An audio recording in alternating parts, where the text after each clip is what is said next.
Puff, tu vas me laisser faire cette vidéo? Can you say hello, Puff? Comment élever des enfants bilingues? Ok, ciao. Aujourd'hui,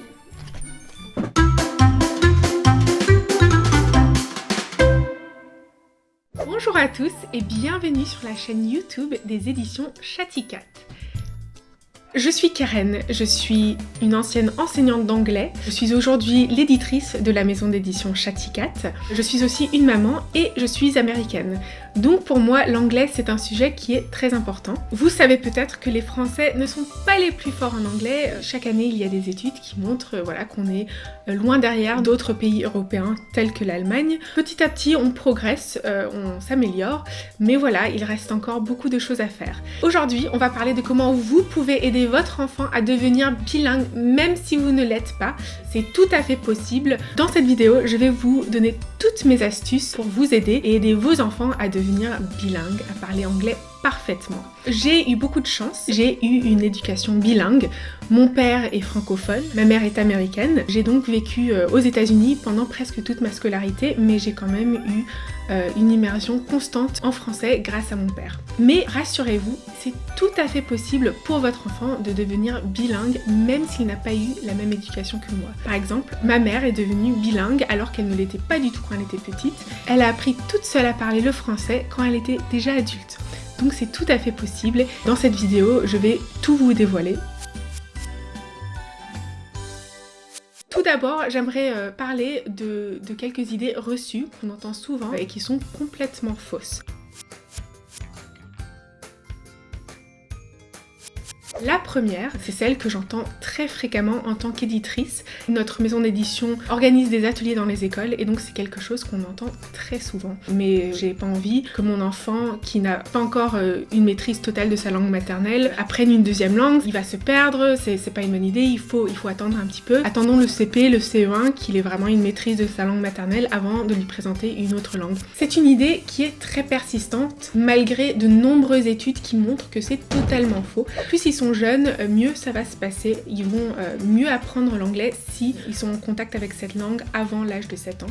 Avant l'âge de 7 ans, les enfants ont un cerveau qui est un petit peu comme une éponge et donc c'est très important d'avoir dès que possible un contact avec l'anglais dès la naissance. Par exemple, ma propre fille, mon mari est français, je suis américaine et on lui parle dans les deux langues et c'est ça qui va lui permettre d'être bilingue plus tard. C'est vraiment très important d'avoir une immersion constante et ce dès le plus jeune âge, il ne faut pas s'attendre.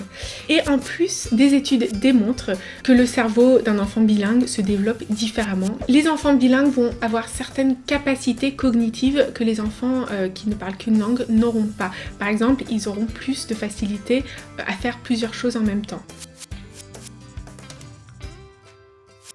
C'est un des nombreux bénéfices que parler deux langues va apporter à votre enfant. Apprendre l'anglais ou toute autre langue, c'est vraiment important, je ne pourrais pas le dire assez. L'autre idée reçue que j'entends très souvent, c'est cette idée que les enfants dont les parents ne sont pas bilingues ne pourront pas l'être non plus. C'est moins faux que la première idée reçue parce qu'évidemment, vous allez avoir beaucoup plus de facilité à parler une langue étrangère si votre parent le parle aussi. Ça reste néanmoins faux parce que c'est complètement possible de devenir bilingue, même si vos parents ne le sont pas. Et c'est d'ailleurs pour ça que j'ai fait cette vidéo. C'est en particulier destiné à tous ceux qui ne sont pas bilingues et qui aimeraient que leurs enfants le soient.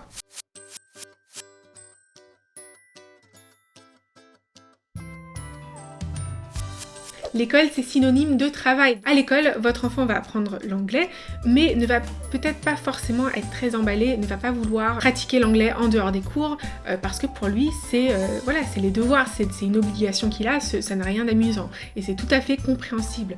Donc votre travail, si vous voulez encourager votre enfant à devenir bilingue, c'est de lui montrer que l'anglais, c'est aussi quelque chose d'amusant. C'est quelque chose qui fait partie de ses loisirs autant que de sa journée à l'école. La clé pour permettre à votre enfant de devenir bilingue, c'est tout simplement de l'entourer d'anglais le plus souvent possible. Et franchement, c'est facile. On vit dans un monde anglophone. On est entouré de films, de séries, de livres en anglais. S'il a aimé La Reine des Neiges, n'importe quel film Disney, tous les Marvel, Spider-Man, Thor, Captain America, Iron Man, tous ces films sont des films qui sont à la base américains. Les films préférés de votre enfant, les séries préférées de votre enfant sont sans doute des séries et des films qui sont en anglais et il regarde peut-être la version française. C'est pareil avec les livres, sans doute ses livres préférés sont des livres qui ont été traduits de l'anglais. Par exemple, s'il regarde un film, pourquoi pas lui proposer de voir la version originale. S'il connaît déjà bien le film, il connaît bien l'intrigue, il va pouvoir s'immerger dans cette langue et avoir peu à peu des connaissances en anglais. C'est pareil pour les séries, s'il a une série préférée, pourquoi pas lui proposer chaque 2 épisodes de voir la version anglaise. Il y a une intrigue qui est développée tout au long d'une saison, il va vouloir suivre ce qui se passe. Si un épisode sur 2 est en anglais, il va vraiment s'efforcer à essayer de comprendre le dialogue et ça va lui permettre aussi de se baigner dans la langue. Ça pourrait être présenté comme une récompense. Tu as le droit de regarder ta série chaque week-end, et bien je vais te permettre de regarder une fois de plus par semaine, mais seulement si c'est en anglais. Donc c'est vraiment une manière positive de l'encourager à apprendre l'anglais.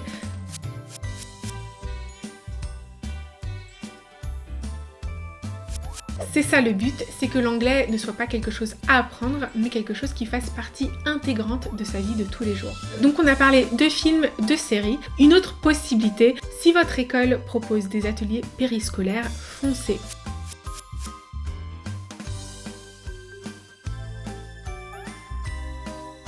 Les ateliers, c'est vraiment une manière très intéressante d'aborder l'anglais différemment. C'est quelque chose de très ludique qui va permettre à votre enfant de voir l'anglais de manière différente, mais tout en étant encadré par quelqu'un qui parle très bien la langue, qui va pouvoir vraiment lui permettre d'avancer avec des jeux, des activités créatives, des chansons. Ça va peut-être lui permettre de découvrir que l'anglais, en fait, c'est quelque chose d'amusant. Ce n'est pas quelque chose qu'on ne voit que dans le contexte d'un cours. Donc les ateliers périscolaires, c'est une idée aussi qui est géniale pour les enfants. La dernière chose dont je vais vous parler, c'est pour moi ce qui est absolument essentiel pour l'apprentissage. Donc je vous ai dit que ma mère est américaine et qu'elle a appris toute seule à parler le français et elle a réussi en lisant tout simplement. Donc pour moi la lecture c'est essentiel si vous voulez que votre enfant devienne bilingue.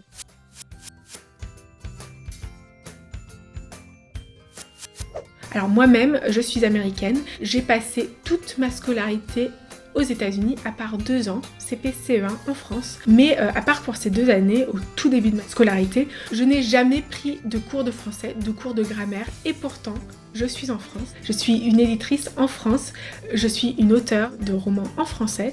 Mes amis français m'envoient leurs textes à corriger. Alors vous pouvez entendre parfois une petite hésitation, un petit accent, mais à l'écrit, j'écris couramment alors que je n'ai jamais eu de cours de grammaire.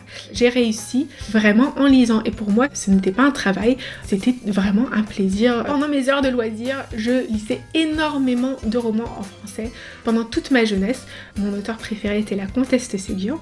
C'est grâce à elle et sans m'en rendre compte en fait que j'ai réussi à comprendre toutes les règles de grammaire sans avoir jamais été dans un seul cours de français à part en CP et CE1, je suis pas sûre que ça compte.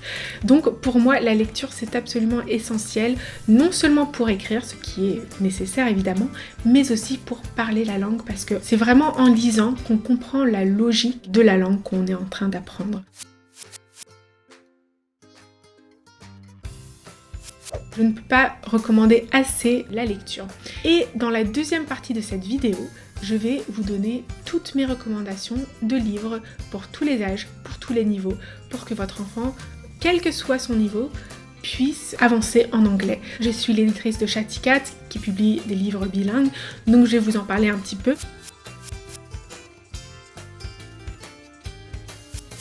Mais je vais aussi vous donner des livres classiques, des livres actuels, des livres dont le style est assez simple pour permettre à votre enfant de comprendre, même s'il ne parle pas anglais couramment. Thank you so much for watching, merci beaucoup, j'espère vraiment que mes conseils vous ont été utiles.